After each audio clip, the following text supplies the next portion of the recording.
का जब बजट आता है तो देश का युवा एक आस लगा के बैठता है कि इस बार कुछ अच्छा होगा। देश का गरीब, देश का आदिवासी, देश का एससी ये आस लगा के बैठता है कि कुछ अच्छा होगा। हमारे राजस्थान की बात करें, राजस्थान में डंका बजा रहे थे कि डबल इंजन की सरकार है, सब कुछ हो जाएगा। लेकिन केंद्र का बजट देखा, राज्य का बजट देखा, कुछ नहीं हुआ। और पूरा देश का एसटी, एससी, आदिवासी समुदाय हो, युवा हो, सब ये लग रहा है कि डबल इंजन की सरकार की दावा करने वाली इस बार का जो बजट है वो कहीं न कहीं सिर्फ बिहार का, कहीं न कहीं आंध्र प्रदेश का और सरकार बचाने का बजट साबित हुआ है। और कहीं न कहीं ये जुमलेबाज का जो बजट आया है इस बार, देश की जनता देख रही है। मैं उस लोकसभा क्षेत्र से आता हूँ, बांसवाड़ा। मैं बांसवाड़ा डूंगरपुर की जनता को धन्यवाद देना चाहता हूँ जिन्होंने मुझे चुन के भेजा। वहाँ पर हमारे प्रधानमंत्री जी ने कहा था कि जिसकी कोई पहचान नहीं है, जिसका कोई नाम नहीं है, जिसका कोई रिकॉर्ड नहीं है, ऐसे व्यक्ति को जिता के क्या करोगे।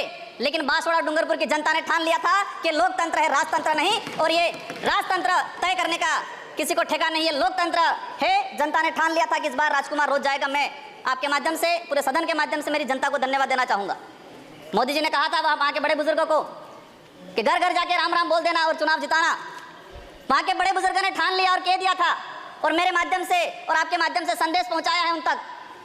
मुझे कहा था मोदी जी को कह देना कि देश के आदिवासियों को उजाड़ने का काम पिछले 10 सालों में हुआ है। देश के अंदर धर्म की राजनीति हुई है।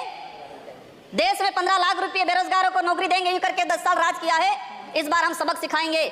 और उन्होंने मेरे माध्यम से मैसेज पहुंचाया है कि गुरु गोविंद की धरती है, मावजी महाराज की धरती है, संत सुरमाल महाराज की धरती है।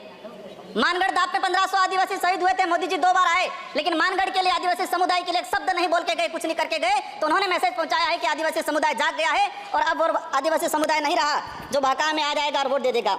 माननीय सभापति महोदय, जो वर्तमान स्थिति बनी बजट के अंदर मैंने देखा, धातुओं का खनन को लेकर उद्योगपतियों को टैक्स में छूट दी गई। लेकिन ये खनन कहाँ हो रहा है? धरती पे हो रहा है, हमारे देश में हो रहा है, पहाड़ों में हो रहा है, जंगलों में हो रहा है, और वहाँ पर जीव जंतु रहता है और आदिवासी समुदाय भी रहता है। लेकिन आदिवासी के समय के आदिवासियों के लिए क्या प्रावधान किया गया?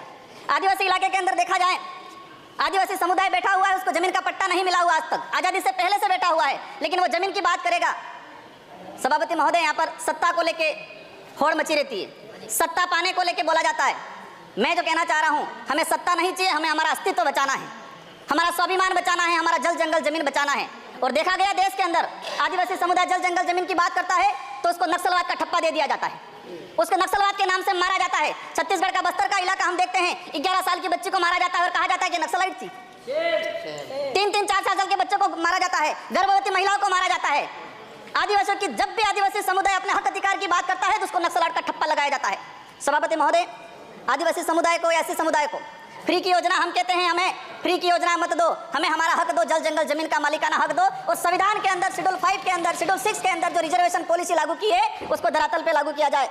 माननीय सभापति महोदय, मैंने देखा है भाजपा अलग अलग राज्यों में अलग अलग चीज कहते हैं, कई जगह कहती है बीफ खाओ, कई जगह मत खाओ। हमारे आदिवासी समुदाय को लेकर धर्म कोड की लंबे समय से मांग चल रही है कि आदिवासी समुदाय को अलग से धर्म कोड दिया जाए।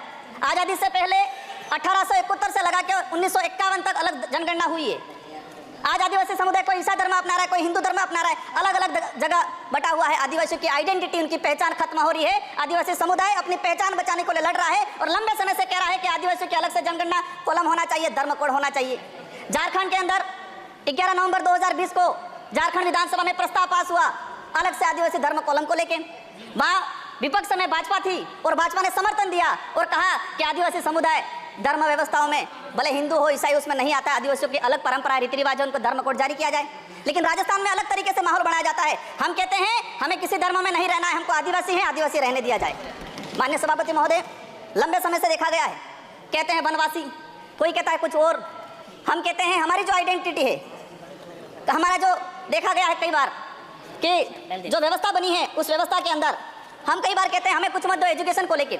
नई शिक्षा नीति, मुझे लग रहा है अभी घंटी बजने वाली है, मैं 2 मिनट में मेरा समाप्त करूंगा। नई शिक्षा नीति के तहत ये प्रावधान किया गया है कि 6 साल का बच्चा होगा, इसके बाद उसको पहली क्लास में एडमिशन दिया जाएगा। माननीय सभापति महोदय, मैं कहना चाह रहा हूँ निजीकरण को बढ़ावा देने का तरीका है ताकि प्राइवेट संस्थाएं खत्म हो, सॉरी सरकारी संस्थाएं खत्म हो, प्राइवेटकरण हो, ये कहा गया है। मैं अंत में एक ही चीज कहना चाहूंगा, मेरी लोग